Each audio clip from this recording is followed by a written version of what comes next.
क्या आप जानते हैं कि एक धागे ने देवताओं के युद्ध जीते हैं, रानियों की इज्जत बचाई है और तो और भारत की आजादी की लड़ाई में हथियार का काम किया है?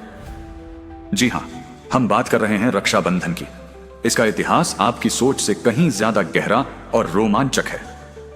क्या आपको पता है, पहला रक्षा सूत्र एक पत्नी ने अपने पति के लिए बांधा था। पुराणों के अनुसार जब इंद्र युद्ध हार रहे थे तो उनकी पत्नी इंद्राणी ने गुरु के कहने पर एक पवित्र धागा उनकी कलाई पर बांधा। यह सिर्फ धागा नहीं, विश्वास और दिव्य शक्ति थी जिसने इंद्र को विजय दिलाई।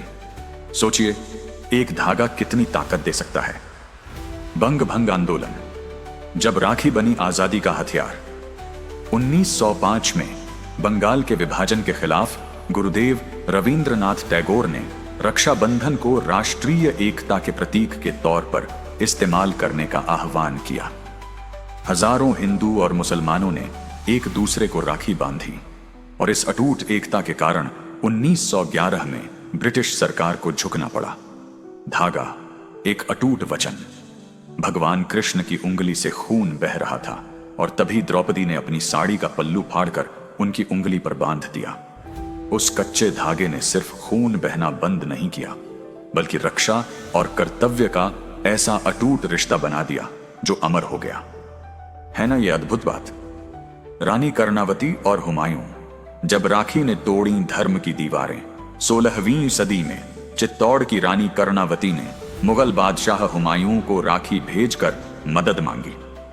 हुमायूं ने राखी का मान रखा और रानी की सहायता की। यह कहानी सिखाती है कि रक्षा का वादा मजहब और सरहदों से कहीं ऊपर होता है ना यह इतिहास का एक शानदार मोड़? रक्षाबंधन सिर्फ एक त्योहार नहीं, बल्कि एक सोच है, एक जिम्मेदारी का एहसास है। यह हमें सिखाता है कि रक्षा सिर्फ शारीरिक सुरक्षा नहीं, बल्कि सम्मान, भरोसे और इंसानियत की रक्षा करना है। और बंधन सिर्फ खून का नहीं, बल्कि प्यार, करुणा और अटूट एकता का होता है। अगली बार जब आप इस धागे को अपनी कलाई पर देखें तो इसकी असली ताकत और गहरे इतिहास को जरूर याद कीजिएगा। अगर आपको ये अनसुनी कहानियां पसंद आईं तो इसे अपने दोस्तों और परिवार के साथ शेयर करें।